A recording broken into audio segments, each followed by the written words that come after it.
Kamombe Mevegue, bonjour. Bonjour. Alors, depuis 20 ans, vous animez et produisez des émissions de radio sur RFI. Vous vous êtes investi également dans la presse écrite, la production audiovisuelle et l'événementiel. Alors, pouvez-vous finalement nous présenter un petit peu votre parcours et nous dire comment se sont révélées vos convictions? Alors, il y a deux questions en une. Mon parcours, il est très simple, hein, c'est celui de l'exil, de l'immigration. Moi, je suis un enfant de la terre africaine qui a déboulé en Francité à l'âge de 5 ans, grandi entre Lyon, Reims et Paname, capitale des cultures mondiales, et qui, depuis tout petit, a le fort sentiment que les métiers publics de l'audiovisuel sont un champ d'expression de prédilection. Et donc j'ai fait un parcours classique, scolastique. D'abord, je dirais même un double parcours, puisque j'ai étudié le cinéma. J'ai fait une école qui s'appelle le Conservatoire libre du cinéma français, qui est une école privée. D'accord. Je suis premier prix en réalisation en 94, parce que mon rêve, c'était pas d'être devant la caméra, en fait. Ça qui est dingue. C'était d'être derrière la caméra, réaliser des films, etc. Donc j'arrive à Paris, après un bac B, c'était un bac économie. Et j'ai la chance d'être là au tout début, au milieu des années 80. C'est l'explosion de la FM, c'est l'explosion des radios libres. François Mitterrand vient de libéraliser ce secteur. Et les premières radios afro sont là. Donc j'ai eu la chance, à 17, 18 ans, d'être là au tout début des carrières explosives, des Angélique Kidjo, les Maury Kanté, le début de Kassav, le début du hip-hop. J'ai vu tout ça en commençant sur les radios libres à Paris, dont une qui s'appelait Tabala FM, présidée par quelqu'un qui a disparu il n'y a pas si longtemps, c'est Jean-Claude Courant. C'est la première radio africaine véritablement dans le monde occidental à émettre aux couleurs de l'Afrique et de la diversité, comme on dit, qui ne veut rien dire en fait, mais bon, tout le monde se comprend. Et ça a été un vrai privilège. Là, j'ai vu défiler les Pépé Calais, les Franco, les Jocelyne Berroa, tous les grands artistes, la musique africaine. Ça a été vraiment pour moi, donc je quittais les cours en fin d'après-midi, je courais à la radio, c'était une passion, j'étais à Paris, c'était vraiment une période idyllique. Donc en résumatif, j'ai fait mes armes sur les radios libres et ensuite j'ai été appelé par RFI. C'est Gilles Aubringer, qui est sans doute le Français le plus connu à l'époque, parce qu'il animait Canal Tropical, l'émission la plus mythique de l'histoire de Radio France Internationale, l'ancien post-colonial. Et c'est lui qui m'appelle, qui me dit « Écoute, je t'écoute sur la FM, viens un peu montrer ce que tu es capable de faire sur RFI ». C'est comme ça que je débarque donc en 94. C'est-à-dire que tout de suite, il a décelé du talent, quoi. En tout cas, je pense qu'il a pensé que j'étais en mesure et que j'avais l'étoffe de faire quelque chose de pas trop mal sur les ondes de RFI. Donc je débarque et je suis le premier à arriver sur ce créneau-là. Ensuite sont venus les Claudie, les Alain Foka sur ce créneau.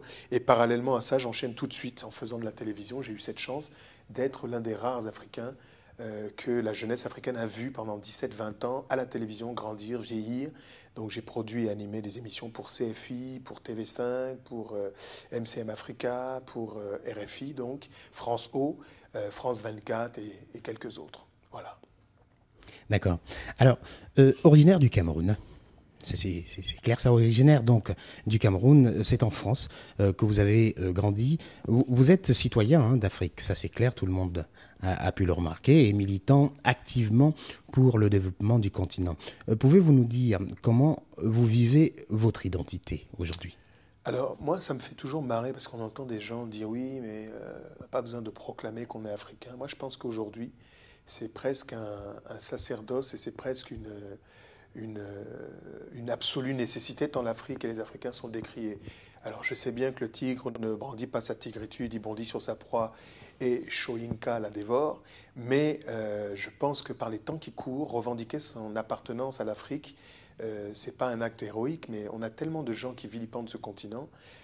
D'ailleurs, moi j'avais inventé un agrégat de mesure, le taux de propension à salir l'Afrique, plus on avait de l'éclat médiatique.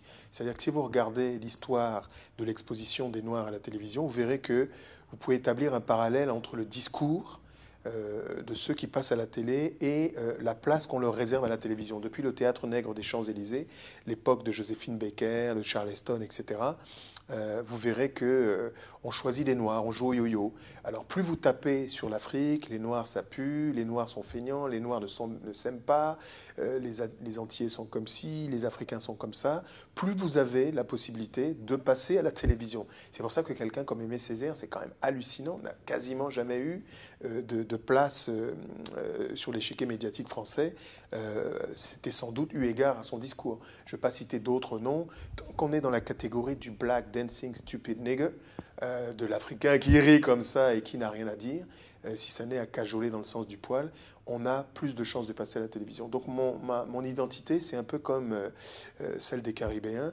Elle se révèle très tardivement parce que moi j'ai grandi en France à l'âge de 5 ans, je débarque dans la ville de Lyon et nous à la maison on ne se posait pas la question de un tel est noir, et etc. C'est le moule social qui nous a renvoyé entre guillemets le visage d'une identité qui n'était pas la majorité. C'est-à-dire que c'est à l'école que je découvre que je ne suis pas blanc, puisque pour moi, ce n'était pas un problème. Je ne me posais pas la question en termes de positionnement par rapport à la couleur de ma peau, mais c'est vrai que le moule social de l'école est extrêmement violent, et donc c'est en discutant avec mes congénères blancs que je découvre que je suis Chita Timbaumgawa. Alors ça, je la raconte tout le temps, mais ceux qui sont nés dans les années 60, à la fin des années 60, début des années 70, qui ont grandi en France, ils ont été traumatisés par Tarzan, parce que et moi, Tarzan m'a sauvé la vie parce qu'on regardait Tarzan à la maison. Le mardi soir, il y avait les dossiers de l'écran. Sinon, il y avait FR3. Et le lendemain, il y avait ce qu'on appelle l'UNSS, les activités sportives et scolaires. Et c'est là que, en fait, l'image de l'Afrique, du noir, passait le plus. Il y avait Huggy les bons tuyaux dans Starsky et Hutch et il y avait Tarzan. Donc, à l'école, on nous disait, mais toi, tu es Chita Timbaumgawa. C'était l'image du noir.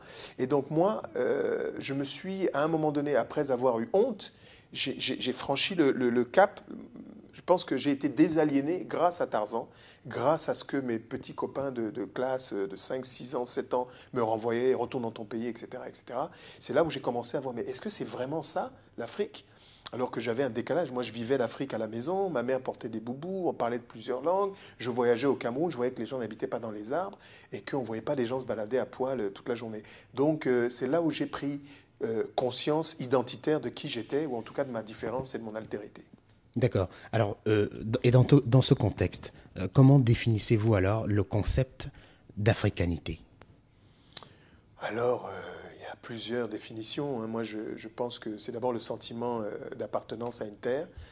Il y a des Africains de toute confession, de toute origine culturalo-sociale et ethnique. Je pense que l'africanité, c'est la manière d'exprimer peut-être un socle commun que des gens comme Cheikh Anta Diop ont déjà décrit. Je pense que la linguistique, la manière d'appréhender la cosmogonie, les rites, les traditions, la diversité dans le langage, une certaine manière de concevoir la vie en collectivité citoyenne, la famille, c'est ça l'africanité. Le continent africain a des spécificités. D'ailleurs, c'est tellement édifiant que vous avez certains Africains déportés qui ont réussi, par exemple au Brésil, à préserver certaines traditions qui avaient elles-mêmes disparu du continent. Donc ça veut bien dire que l'Asie, et c'est très bien qu'il y ait de la diversité à l'échelle mondiale, que l'Asie a produit des hommes différents, qu'il y a des rites, des cultures différentes, que le Moyen-Orient a ses rites, ses traditions, que l'Occident, le Moyen-Âge, il ne faut pas oublier que jusqu'à l'an 1000, l'Europe croulait sous la barbarie, découvre la civilisation avec la Renaissance, etc. Et moi, je pense que c'est bien qu'il y ait de la diversité. Donc l'africanité, c'est tout un tas de valeurs culturelles, historiques, qui renvoient à ce continent. Et on peut être exogène au départ à l'Afrique, mais épouser ces valeurs et se sentir part intégrante de l'africanité. D'accord. Nous connaissons en France des débats de société portés il y a quelques mois sur l'identité nationale qui évolue depuis quelques semaines sur la laïcité. Quel est votre regard sur ces débats? Comment est-ce que vous pouvez vous prononcer sur ce sujet? Il faut rappeler quand même qu'à chaque encablure proche de quelque élection, de quelque nature qu'elle soit, la portion minoritaire visible, de surcroît invisible, c'est-à-dire les Noirs qui sont donc très composites. Hein. La noircitude, ça n'existe pas. Il n'y a pas un pays qui s'appelle la noircitude, mais de fait, dans le regard des autres, qu'on soit antillais, africain, c'est mon avis. Hein. Elle est très décriée également. En tout cas, ce n'est pas un avis partagé. Je pense que dans le regard des autres, nous sommes une communauté. Maintenant, il n'y a pas d'unicité dans la communauté. Ce que je disais, c'est que chaque fois qu'il y a des échéances électorales, nous devenons l'enjeu principal des joutes verbales et politiciennes. C'est-à-dire que la question d'immigration, même pour ceux qui sont français à perpète depuis bien avant les Corses et les Alsaciens, faut quand même rappeler que le Palais Bourbon abritait des députés, que les communes de Rufisque, Gorée, Saint-Louis, Dakar, etc., avaient des représentations au Palais Bourbon il y a déjà plus de 2 siècles. On sera toujours montré du doigt comme étant les responsables de un certain nombre de mots qui empêchent la France d'être ce qu'elle aurait toujours dû être, c'est-à-dire une superpuissance. Donc moi, je ne suis pas étonné, je suis plutôt étonné de l'étonnement des gens. On a quand même, depuis quelques années, un glissement à droite de la droite, revendiqué comme tel, avec des gens qui ont clamé avoir décomplexé la droite. C'est pas moi qui le dis, hein, c'est dans le verbiage même de ceux qui en sont l'incarnation. Je pense que l'étonnement est plutôt, moi, de mon côté, lorsque je vois les gens s'étonner. On est vraiment, depuis plusieurs années, sur un discours, sur une rhétorique, sur une dialectique qui place l'homme noir, l'homme arabe, bref, le minoritaire exogène à la souche française, encore que ça se discute, puisque la France libre, je ne vais pas en faire des cours d'histoire, mais c'est Brazzaville. Le général de Gaulle en rappelle suffisamment peu et condamné à mort. Et c'est grâce à l'Empire que la France se libère. Hein, l'appel de Londres, il trouve résonance d'abord à Dakar et ensuite, premier discours d'homme d'État à Douala, et ensuite la résistance s'organise depuis Brazzaville. Mais bon, ça, tout le monde l'a oublié. Aujourd'hui, on parle de renvoyer les immigrés par bateau. C'est pas moi qui l'ai dit, c'est une porte-parole de l'UMP récemment, pour ne pas la citer. Donc moi, je ne suis pas étonné, et en même temps, j'ai de l'espoir parce que j'ai appris avec le fil du temps à être nuancé dans mes propos. Les fossoyeurs ne sont pas toujours dans le camp de ceux à qui on pense, et qu'il y a du bon dans tous les systèmes et du mauvais dans tous les systèmes. Donc il y a des gens d'une qualité extraordinaire. La France, c'est un fabuleux pays. C'est un pays dans lequel j'ai grandi. C'est le pays que je connais le mieux au monde. Quand j'entends la voix de Pierre Tierna, qui était la voix de la séquence du Spectateur à la télévision, c'est comme mon grand-père. J'écoutais Barbara, Brel, Brassens, mais j'avais aussi la musique haïtienne, j'avais Manu Dibango, Fela Nicolas Pocuti, Bob Marley. C'est ça mon bagage. Mais il se trouve que la France est un pays conservateur envers les femmes, envers les minorités, et c'est bien dommage. Alors, dans ce cas, qu'est-ce que cela veut dire pour vous, africanité dans la République française? C'est-à-dire que en quoi est-ce possible et source de richesse l'africanité dans le paysage républicain? Moi, sincèrement, je me pose plus la question. Je pense qu'il faut sortir de l'aliénation qui consiste à déterminer son existence par rapport au regard des autres. Moi, je suis quelqu'un qui vit en collectivité citoyenne depuis de nombreuses années, qui a eu la chance d'avoir grandi dans un environnement, on va dire, privilégié. J'ai, je pense, une amplitude sociétale à nul autre pareil. Moi, la France de l'underground, la France d'en bas, comme disait un ancien ministre, et celle de l'élite, je la connais, je la côtoie. Je me pose plus ces questions-là. Je pense qu'il y a eu un glissement et que malheureusement, on est dans une situation où les tensions sont de plus en plus nourries par le discours politique. On a des gens qui sont là pour diviser, et moi, j'essaie plutôt de me positionner comme un vecteur de cohésion sociale et républicain. J'essaye de faire en sorte qu'il y ait des passerelles entre les gens et être plutôt dans l'action que dans la contemplation. Donc vraiment, je ne me pose pas la question. Moi, j'ai fait le choix d'un certain nombre de valeurs que m'ont inculqué les miens. Alors certains pensent que c'est folklorique de porter des boubous, mais je porte aussi un jean en dessous. Je suis un parfait métis culturel. Mais je pense que c'est important aussi, la manière dont on se présente, d'afficher une certaine appartenance à la culture. Vous savez pourquoi j'ai radicalement décidé de porter quasiment des boubous? Non, dites-nous pourquoi. Parce que, pour plusieurs raisons. Parce que, je ne citerai pas le nom, mais sur une très grande chaîne de télé où je recevais David Bowie et quelques autres, un patron de chaîne est venu me voir en me disant « Oui, mais vous ne pouvez pas essayer de mettre autre chose que des boubous ?» J'ai dit « Vous savez quoi, votre émission, vous la gardez, ce sera ou avec mes boubous ou avec rien d'autre. C'est-à-dire que je ne vois pas en quoi cela pose un problème d'être habillé différemment. et en quoi c'est antinomique avec les valeurs de la République. Ça, c'était le premier motif. Et un jour, je me trouvais à Dakar et on entendait toujours dans ces questions d'identité nationale, c'était il y a déjà 10 ans, hein, parce que ça n'a pas commencé il y a 5 ans, hein, il y a déjà eu des mouvements, une lame de fond qui a émergé déjà au début des années 2000. Et un ministre de l'Intérieur célèbre disait que franchement, pour avoir vocation à s'intégrer, d'abord il ne fallait pas avoir prévalence linguistique, dire aux gens qu'il fallait ne parler que le français pour mieux s'intégrer, je trouve que c'est une ineptie. Des études ont prouvé que plus on parle des langues diverses et variées, plus on a une faculté à s'intégrer. En quoi, moi, je kann ein bisschen Deutsch sprechen, ich bin auch ein Franzose. Ça, c'est de l'allemand, ça. Oui, on apprend l'allemand à l'école, on nous apprend l'anglais. Pourquoi on ne pourrait pas parler des langues africaines? Et puis, cette personne célèbre disait également que porter des habits un peu alternatifs par rapport au code conventionnel, eh ben, ça portait préjudice à son intégration. Je dis, mais c'est quand même dingue. Moi qui ai grandi en Picardie, qui ai des amis bretons, qui ai des amis bretons, qui revendiquent leur appartenance à leur patrimoine et à leur terroir régional, je ne vois pas en quoi ils ne sont pas partie intégrante de la citoyenneté.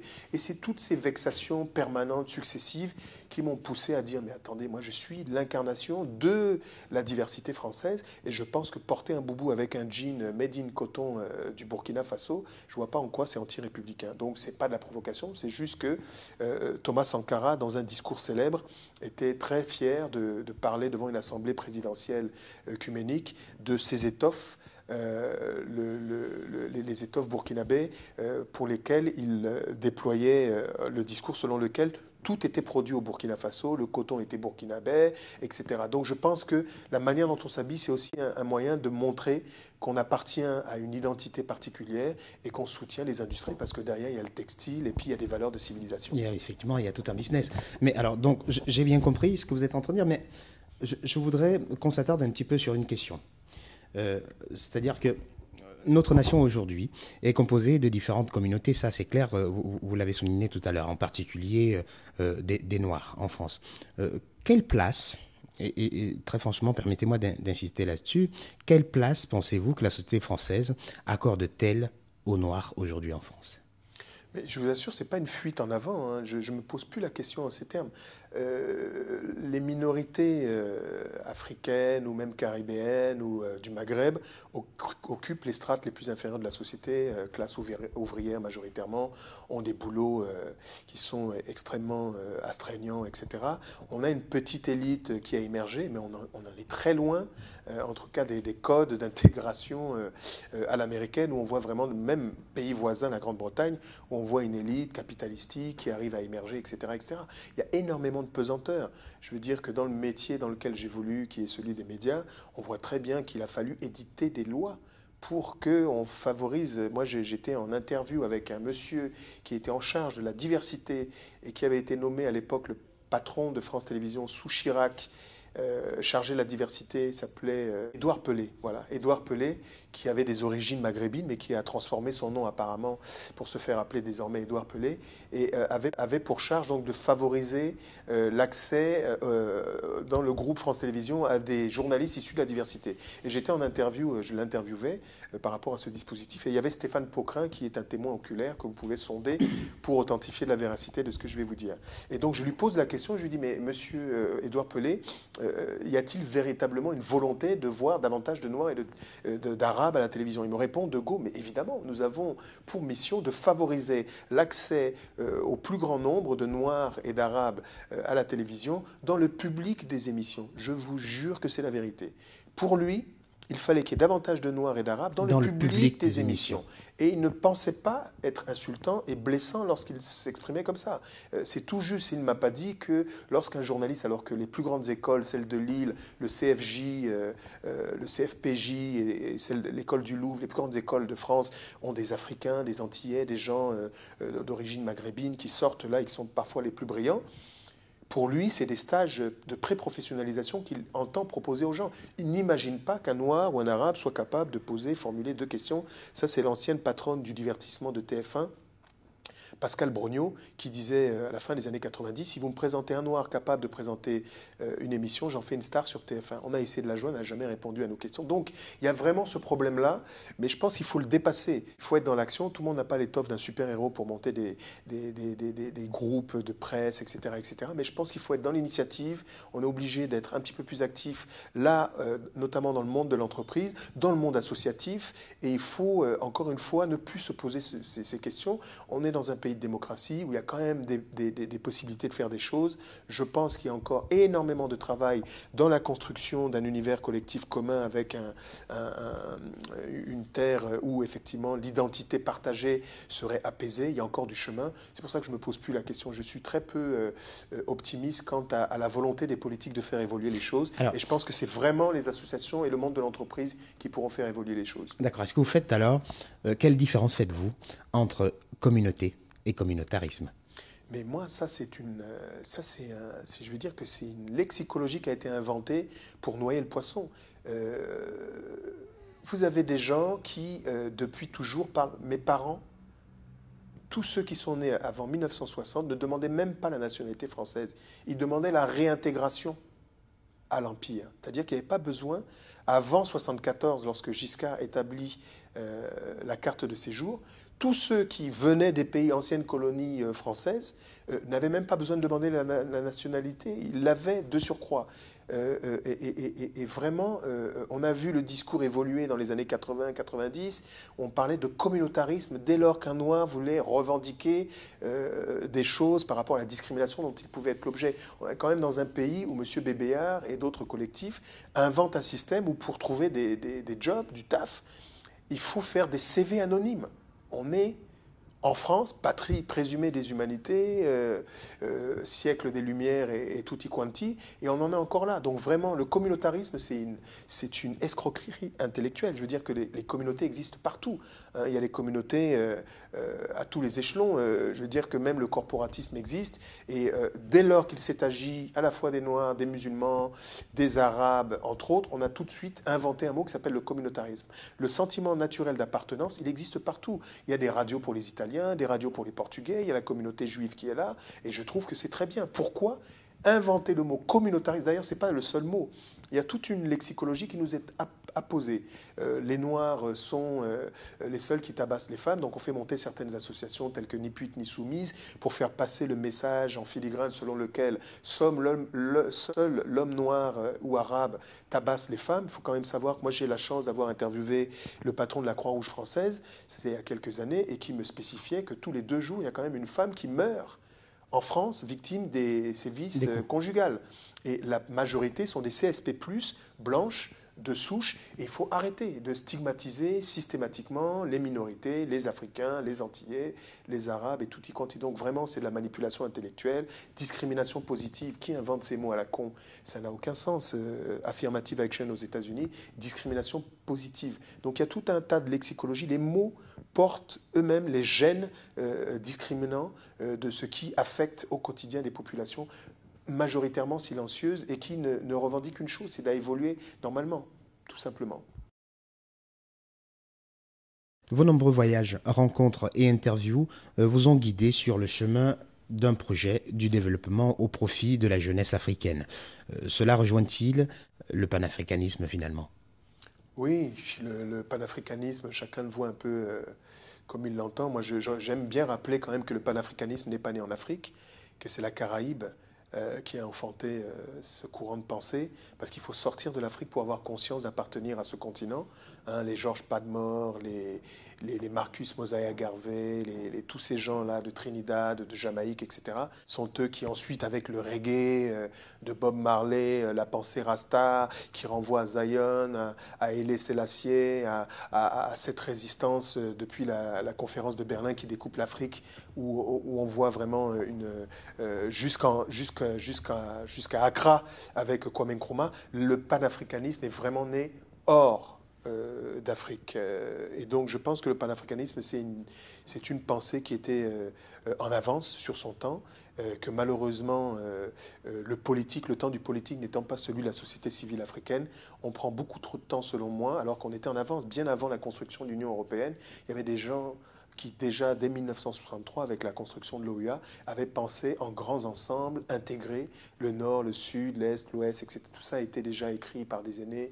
Je recite encore Cheikh Anta Diop, mais la panafricanité, ça a du sens. Et la construction d'un gouvernement unitaire pour toute l'Afrique, ce n'est pas une utopie, puisque les autres continents sont en train d'y aller petit à petit. Donc je pense qu'il est important que les politiques prennent leurs responsabilités. En même temps, je ne voudrais pas tomber dans le piège dans lequel la majorité des médias tombent pour stigmatiser l'Afrique et parler du continent africain comme s'il s'était agi d'un seul pays.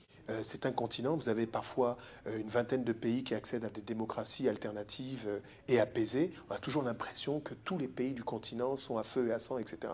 Donc moi je suis assez confiant pour l'avenir, la jeunesse africaine a du ressort, la société civile africaine existe, le panafricanisme a fait des enfants, l'afrocentricité, les mots, les filles à santé, etc. Vous connaissez ça mieux que moi. Je pense qu'il y a de l'espoir et que petit à petit il y a une conscience d'appartenance à un continent qui vraiment est le continent de tous les possibles. C'est là-bas que certaines sociétés du CAC 40 font leur plus gros profit, que la téléphonie a le plus gros potentiel, et quand cette jeunesse en 2050 représentera plus d'1 milliard et des broquilles, on verra bien qu'il est possible, si vraiment nous sommes à la croisée des chemins, la classe politique africaine qui est en charge l'avenir de nos destinées prend ses responsabilités. L'Afrique est vraiment un Eldorado sur Terre pour tout le monde. Quelle est votre relation aujourd'hui? Quelle est votre relation réelle avec l'Afrique? Alors ma relation avec l'Afrique, elle est charnelle. J'ai la chance d'être dans une catégorie de gens qui peuvent voyager régulièrement, parfois deux fois minimum par mois depuis de nombreuses années dans une capitale africaine. Donc relation charnelle, affective, spirituelle. Mais bon, c'est pas parce qu'on est africain qu'on ne pense qu'à l'Afrique. Je suis open à toute sensibilité. J'ai la chance d'avoir voyagé, aller aux États-Unis, aller en Asie, d'avoir quasiment fait le tour du monde. Et j'adore ce continent. Ce sont mes racines. C'est un continent généreux, qui est dur aussi pour la majorité, malheureusement. Et c'est pour ça que je pense qu'il est important que ceux... Avez-vous des projets pour ce continent? Appartiennent à l'élite, oui, bien sûr. Que ceux qui appartiennent à l'élite fassent le nécessaire pour que la majorité accède à l'essentiel. Santé, éducation, infrastructure, et qu'on puisse en profiter tous. Des projets, oui. Moi, j'ai fait, comme certains, des actions. J'ai porté des actions de manière anonyme de solidarité qui, cette fois-ci, vont s'incarner autour d'une structure qui est une fondation qui s'appelle Moba Day. Mobile Day. Moba Day. C'est la première fois que j'en parle d'ailleurs à un média. Ça s'appelle Most Beautiful African Academy for Youth. D'accord. L'académie du plus beau rêve africain. Donc on a déjà des antennes dans plusieurs pays africains reliés à la Caraïbe. Le but du jeu, c'est la formation et la création d'emplois autour de plusieurs secteurs d'activité. L'artisanat, qui est le premier employeur en France, on l'oublie, mais en Afrique, on devrait pouvoir créer des centaines de milliers d'emplois sans exagérer si les choses sont normées, standardisées. Donc on a signé un accord particulier avec l'État du Burkina Faso, parce que c'est là-bas que se trouve le CIAO, et on va mettre là-bas des unités de standardisation, etc., autour de tout ce qui est textile et artisanat. Une unité agroalimentaire également, et d'autres choses dont je vous reparlerai prochainement, si on est encore sur les fondations. Et donc c'est une activité qui est connexe avec celle du projet que je porte de création d'une plateforme de production audiovisuelle, parce que l'image de l'Afrique souffre justement de ce qu'elle est travestie. Et ce projet s'appelle UBZ News, UBZ News. C'est suffisamment clair, ça se voit au-dessus de vous. Ah, ok. Donc l'idée, c'est U de universel et biz, parce que tout est biz, show, biz, tout devrait être business.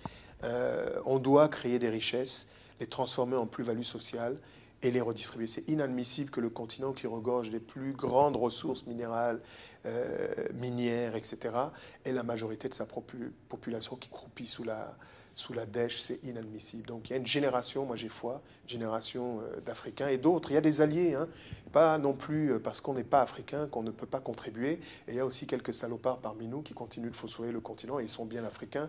Donc il faut faire attention avec les stigmatisations et les anathèmes. D'accord. Alors, je voudrais justement, vous qui aujourd'hui pensez sur l'investissement assez clair en Afrique pour développer le potentiel en termes d'emploi, agriculture et bien d'autres, attirer quand même, enfin, je souhaite que l'on avoir votre point de vue sur l'actualité internationale aujourd'hui, des soulèvements, des peuples, déjà en Côte d'Ivoire depuis le 2002, ensuite tout récemment en Tunisie, en Égypte, l'explosion pratiquement en Libye, on a vu depuis quelques semaines, sans oublier encore le cas le plus récent qui est la Côte d'Ivoire.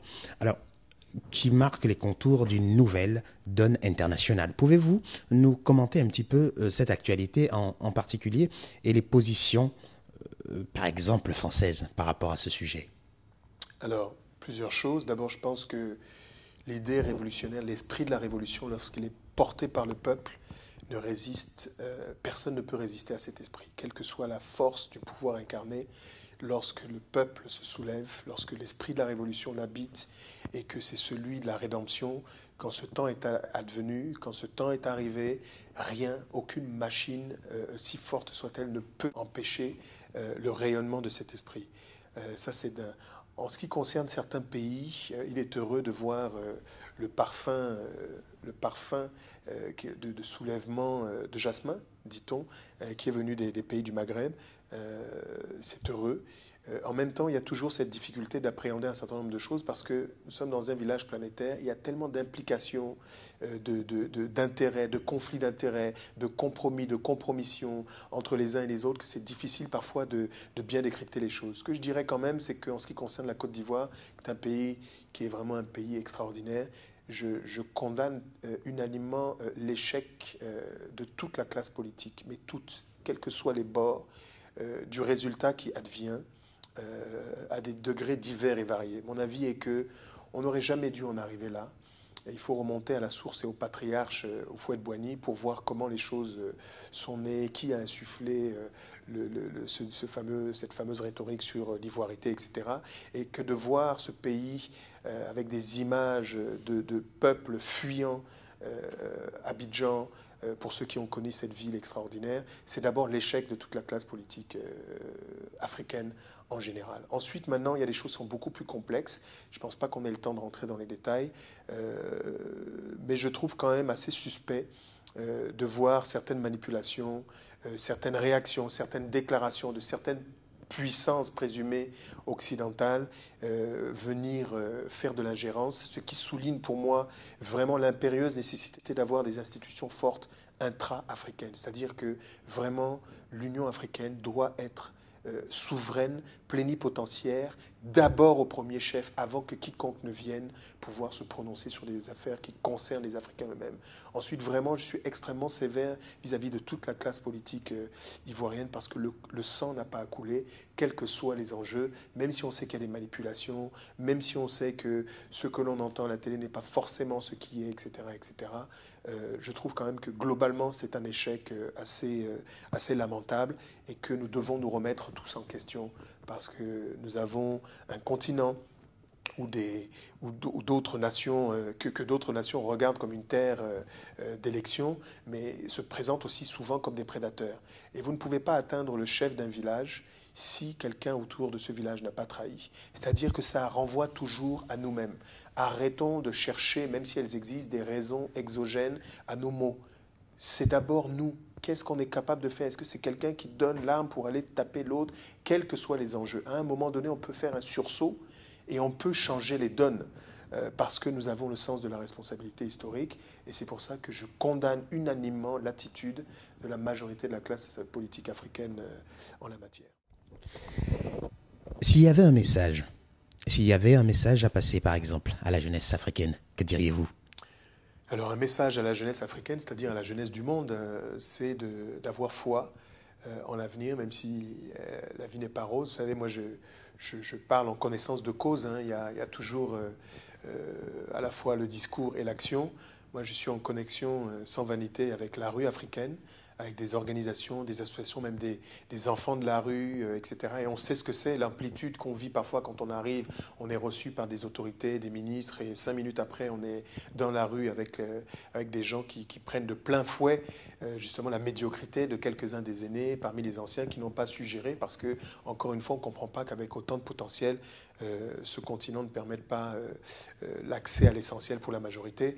Donc moi, je dirais vraiment de rester optimiste, combatif, mais la clé, c'est beaucoup dans le savoir, l'éducation. Il faut vraiment essayer autant que faire se peut. Internet, c'est une chance pour le continent. Il faut vraiment faciliter l'accès au haut débit. Donc je sais qu'il y a des choses qui s'arrangent. Il y a des cordons maintenant qui vont relier d'ici quelques années véritablement toute l'Afrique au plus haut débit. Il faut favoriser l'accès dans les universités, dans les écoles à Internet. On y trouve le pire, mais c'est aussi également le meilleur. Et puis de dire que tout est possible. Moi, j'ai eu beaucoup de chance. J'ai rencontré pratiquement tous les gens qui me faisaient rêver, passer des journées à parler avec Myriam Makeba, être béni par Aimé Césaire, voyager, rencontrer des gens, des anonymes aussi. C'est une vraie bénédiction, donc je pense que ça peut arriver à tout le monde. Moi, j'ai fait mon chemin poussé par la force des ancêtres. Il n'y a pas de gris-gris particulier. C'est sûr, ça? Certains. Ouais, j'appartiens à aucune secte. Si celle de ceux qui pensent que la vie est fragile, elle est extrêmement fragile, j'essaie de positiver. C'est ce que je dis toujours à mes équipes. On fait 3 choses dans la vie, nous. 1, on pense à l'Afrique, on s'amuse, on crée des richesses et on les redistribue. Soyez heureux dans vos vies. Alors justement, dans cette turpitude africaine, c'est-à-dire que ce raz-de-marée presque de soulèvement, parce que c'est clair, en Libye, en Égypte, en Côte d'Ivoire, et puis, je ne sais pas, depuis quelque temps, on parle un petit peu du Burkina Faso. Comment est-ce que l'Afrique peut entrevoir sa place dans cette nouvelle donne qui se dessine? Moi, déjà, je suis encore une fois assez optimiste parce que je sens bien que les rapports noués depuis la conférence de Berlin sont en train de se déliter, que de plus en plus les Africains eux-mêmes accèdent à une réelle souveraineté, encore que l'on doive être assez modeste du côté d'un certain nombre de pays. Si je pense à la zone francophone, parce que on n'est pas, encore une fois, le continent africain est divers et varié.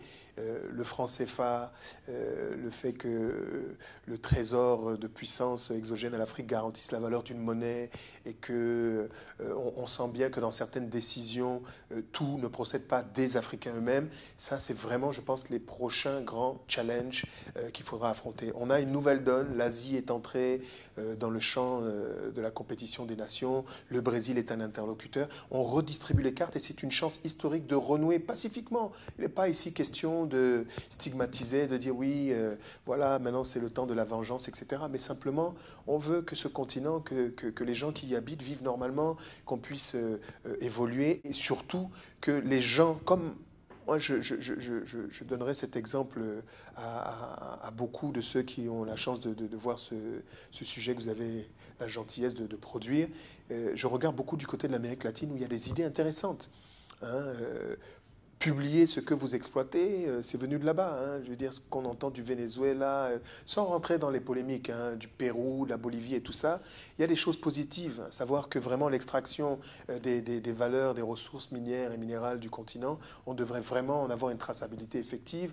Le fait que les systèmes monétaires internationaux aient failli, c'est pas moi qui l'ai dit, la Banque mondiale a présenté des excuses. Le FMI n'est pas toujours très fier de certains de ses choix.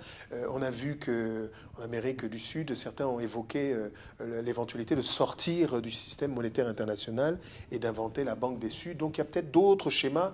On doit lutter contre les accords de partenariat économique. Donc il y a aussi les accords de partenariat économique sont ces accords qui veulent changer la donne par rapport aux tarifs douaniers, lever le ciel africain et le jeter en pâture de la compétition. C'est inadmissible. On manque vraiment d'institutions fortes. C'est-à-dire qu'il faut vraiment que les États africains, à travers l'Union africaine, à travers les institutions régionales, se dopent davantage avec des institutions fortes et des voix fortes qui parlent pour préserver les intérêts des populations africaines. C'est ça qui est choquant, c'est d'entendre si peu la voix des responsables, de surcroît devenus irresponsables, parler au nom de leur peuple pour représenter et défendre leurs intérêts. Ça, c'est vraiment les prochains challenges. Donc moi, je suis néanmoins assez optimiste quand j'entends certains hommes, certaines femmes, notamment qui procèdent de la société civile, parler. Je suis assez optimiste pour l'avenir. Et les artistes.